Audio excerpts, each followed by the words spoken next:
Kia ora koutou katoa. Welcome and warm Pacific greetings to you all. My name is Dr. Ágnes Szabó and I'm presenting today as the recipient of the 2019 Early Career Award. First of all, I would like to thank the International Academy for Intercultural Research for this incredible recognition. It means a great deal to receive this award. I attended my first IAIR conference in 2013 in Reno as a new and very enthusiastic PhD student. And even though I was unable to attend the last conference in Shanghai, ever since IAIR has been the academic association where I feel most at home. I also want to thank Professor Colin Ward, who nominated me for this award. Colleen supervised my PhD and has been my mentor, colleague, and friend ever since. I feel very fortunate that I've had the opportunity to learn from one of the greatest scholars in acculturation research. I was asked to give a brief overview of my group today. I find it quite challenging to describe what I do as a researcher, not just today, but in general. This is because within my relatively short career so far, my research focus has taken a few bigger turns. During my PhD, my main focus was on integrating acculturation research and developmental theory. Specifically, I was investigating identity development in recently arrived immigrants and the relationship between developmental processes and acculturation outcomes. Parallel with this, I became involved in a research program on cultural identity styles with Colleen and have also done quite a bit of work around stress and coping. However, after finishing my PhD, I decided to take on a postdoctoral fellowship in the area of aging. Aging research was not something I knew much about at the time, but I needed a job, and it was the only postdoc available in New Zealand at the time. It was a 180-degree turn in my research career, and many warned me of the risk I was taking. Well, it turned out to be the best thing I could have ever done for my career. This led me to studying critical perspectives on healthy aging and theories of life course accumulation of disadvantage. Early on in my postdoc fellowship, I realized that there was this disconnect between my two fields of research. In gerontology, although there is research on older migrants, these investigations rarely take into account theories of acculturation. At the same time, I noticed that in acculturation research, we tend to focus on younger migrants or recently arrived migrants, but I hadn't really been able to find much work around long-term acculturation and what happens with migrants as they grow old, how acculturation interacts with age-related development. This has led me to develop my current focus of research on aging migrants, and I was lucky enough to secure 2 major grants from the Royal Society of New Zealand, which allows me to work in this area for the next 5 years. So today I'm talking to you about my research program, Growing Old in an Adopted Land, which aims to cross-fertilize aging research and acculturation theory to develop our frameworks, the theoretical frameworks of aging and acculturation to make them more ethical, culturally sensitive, with a life course focus. Aging and migration are not commonly studied together, although they are intersecting demographic challenges. If we look at worldwide statistics, we can see that approximately 9% of the world's population are 65 years or older. If we look at the international migrant population, we see that approximately 12% of international migrants are aged 65 or older. This means that we actually have more aging migrants than older adults in native populations. But why this is particularly relevant to my context, the context of Aotearoa New Zealand? Well, Oceania has the largest proportion of older migrants in the world, and not just the largest proportion, but this is the region of the world that has seen the largest increase in the number of older migrants. Aging migrants, particularly labor migrants, often report poor health outcomes, more disabilities, greater morbidity, and more chronic conditions, than their native peers, yet they access health services much less often. This is quite surprising because we know that there is self-selection into migration. Those who are healthy are more likely to immigrate.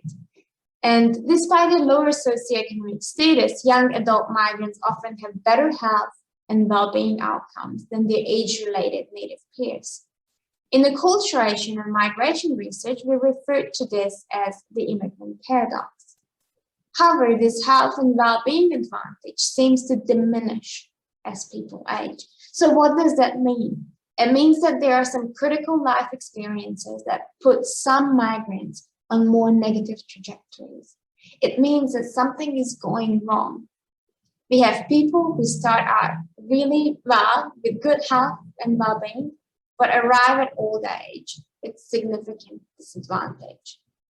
Our older migrant population is growing rapidly, not just in New Zealand, but in all parts of the Western world.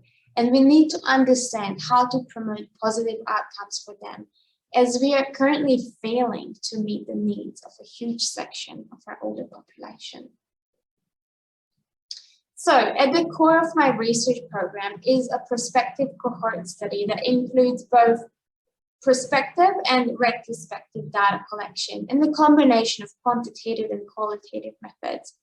I conduct focus groups, narrative interviews, and dyadic interviews with older migrants to understand what it means to age well and how their life post experiences have impacted their aging. My quantitative research involves longitudinal data collection with migrants aged 40 to 65 to explore the experiences of adult migrants and how they transition into older adulthood. But today, I'm going to talk to you a little bit about the first stage of this research, which is a focus group interview study with older migrants in New Zealand. The purpose of this study is to gain a better understanding of what it means to age well for migrants and how they achieve it. A lot of our policies in New Zealand, and I'm sure this is the case in other countries as well, are influenced by Western individualistic concepts around what it means to live a good life or age well. I'm sure you've all heard about policies or frameworks of successful aging, healthy aging, active aging. The problem with these frameworks is that they put a really strong emphasis on physical health and independence, autonomy, aging in place, not being a burden on others or on society. However, if success is defined as remaining healthy and independent, that discriminates against anyone with less than perfect health. It also creates a narrative that puts the responsibility for aging on the individual and defines for individuals what they should value in life. We know that different cultures value different ways of living.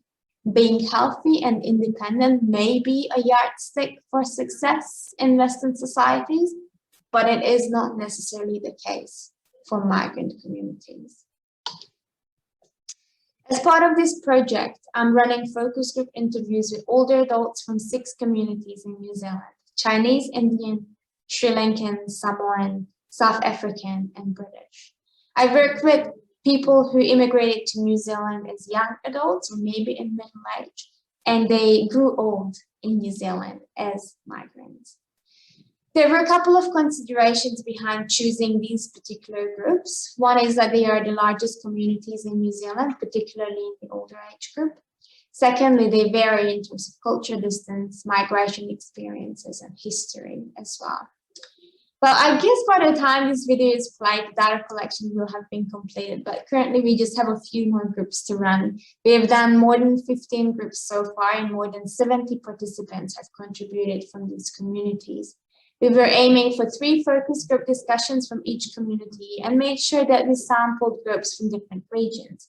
Some of them are from larger cities like Wellington and Auckland, and others from more rural or regional areas to capture different types of experiences within culture groups. I'm just going to jump right to the preliminary results, as I know that we don't have a lot of time today, but hopefully next year I will be able to give you a much broader overview of the project and findings. These are some of the things that have been emerging from these discussions. On the left side, you see some common themes or concepts that we would expect based on our current frameworks. Obviously, people talk a lot about health, remaining healthy, being active, and also they talk a lot about independence, more in some groups than others. There is no denial that health is an important part of aging for all communities. Social participation is also a really important aspect of aging that comes up a lot, like volunteering or making contributions to society. One interesting difference is around financial stability. It is one of the main things that seems to divide groups. We hear a lot about financial stability from the South African and British groups, and less so from South Asian and Samoan communities. On the right side, there are things that come up that seem to be more unique to migrant populations. Culture generativity and culture transmission are important aspects of aging in migrant communities. So passing on culture knowledge, teaching the language to younger generations, having those intergenerational connections to make sure traditions are maintained and celebrated. Religion and connection with God come up a lot as well, particularly in the Samoan community. When I ask people, what is the single most important thing to your aging? I think 70% of the time, the Samoan participants would say, it's your relationship with God. That's what most important to your aging. Again, that's a very different concept to what we see from our Western frameworks. And transnational connections, that's a very unique part of aging in migrant communities. People talk a lot about their connections to their homeland and the people who they left behind, the friends and family who are still in the home country, the ability to maintain the connection, to travel, to visit, which is a huge barrier currently with COVID and because people are not able to travel, and how to maintain and nourish those connections. These are part of what it means to age well for migrant communities because of the unique dual contexts of their lives. Finally, people often talk about the ability to do the things they value. Living a good life is not about one thing, health or independence or being involved in the community or culture connections. It is having support to live a life that one has reason to value, whatever that means to them.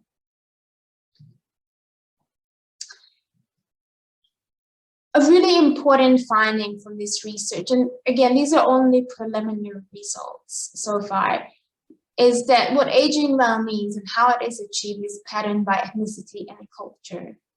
Aging well for migrants is more than living a good life or maintaining health or connections. It is about negotiating the culture expectations of their home country and their host country, and to do it successfully throughout their entire life course. How well migrants age is tied to how well they acculturate and how successfully they can negotiate that over their entire life course. This includes experiences with racism, personal and historical accounts of racism for some groups, and confronting whiteness or coming to terms with history for others, such as colonization for the British and apartheid for South Africans.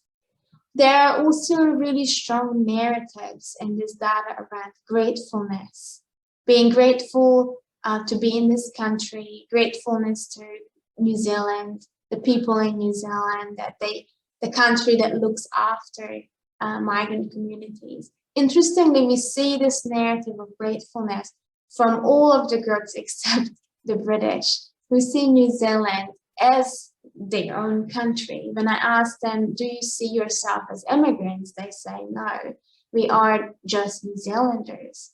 And this raises a lot of questions around the rights of belonging for migrant groups. Why is that there is one group particularly who doesn't feel grateful or doesn't feel the need to be grateful because they feel part of the country and the community, whereas others don't? What does it mean when you live a whole life in a country that even after 60, 70 years, you can't really call your own, where you have this need to feel grateful for the things that you actually have right to enjoy.